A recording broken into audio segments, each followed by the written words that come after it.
Bruno Fernandes တယောက် Old Trafford မှာစူပလာတွေကိုင်မြောင်းနိုင်မလားအားလုံးပဲမင်္ဂလာပါရွှေကိုးကနေပြန်လဲကြိုဆိုလိုက်ပါရယ် Manchester United ရဲ့အသင်းကောင်းဆောင် Bruno Fernandes ဟာ PFA တစ်နှစ်တာအကောင်းဆုံးကစားသမားဆုနဲ့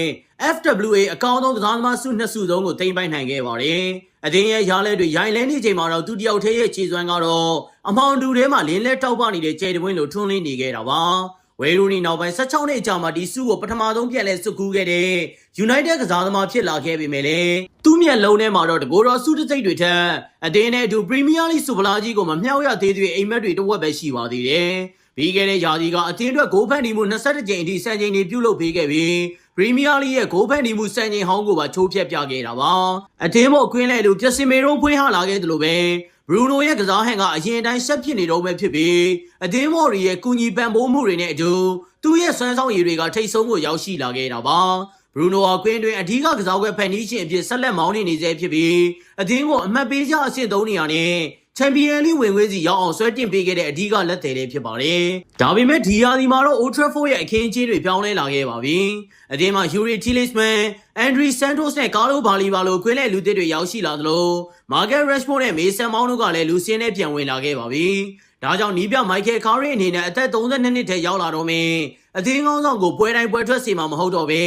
ကြမ်းခိုင်မှုကိုစနစ်တကျထိန်းသိမ်းပေးသွားဖို့ပြင်ဆင်နေပါတယ်။ United ရဲ့ကစားသမားဘဝ6နှစ်တာကာလအတွင်းဒီပွဲစဉ်12ပွဲသာလွဲချော့ခဲ့မှုတဲ့ Bruno အတွက်တော့အရန်ကုန်မှာခဏနားနေရတာဟာပူလောင်မှုတစ်ခုဖြစ်လာနိုင်ပါတယ်။ Sir Alex Ferguson ထွက်ခွာသွားပြီးနောက်ပိုင်း73နှစ်တာကာလအတွင်း Manchester United အသင်းရဲ့အကောင်းဆုံးကစားသမားအဖြစ်သတ်မှတ်ခံထားရသလိုပွဲပေါင်း328ပွဲမှာ109ဂိုးထိသွင်းယူပေးထားတဲ့သူ့ရဲ့ဂိုးသွင်းနှုန်းဟာ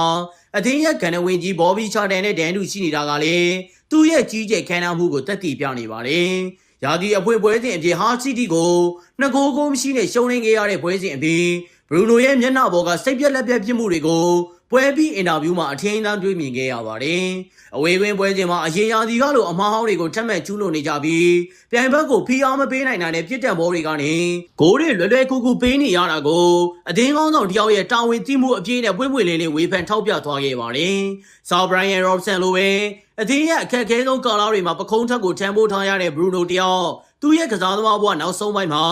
Ryan Giggs ဒါမှမဟုတ် Luka Modric တို့လိုအသက်အရွယ်ကိုစိန်ခေါ်ပြီးကစားဟန်ကိုပြောင်းလဲက United နဲ့အတူ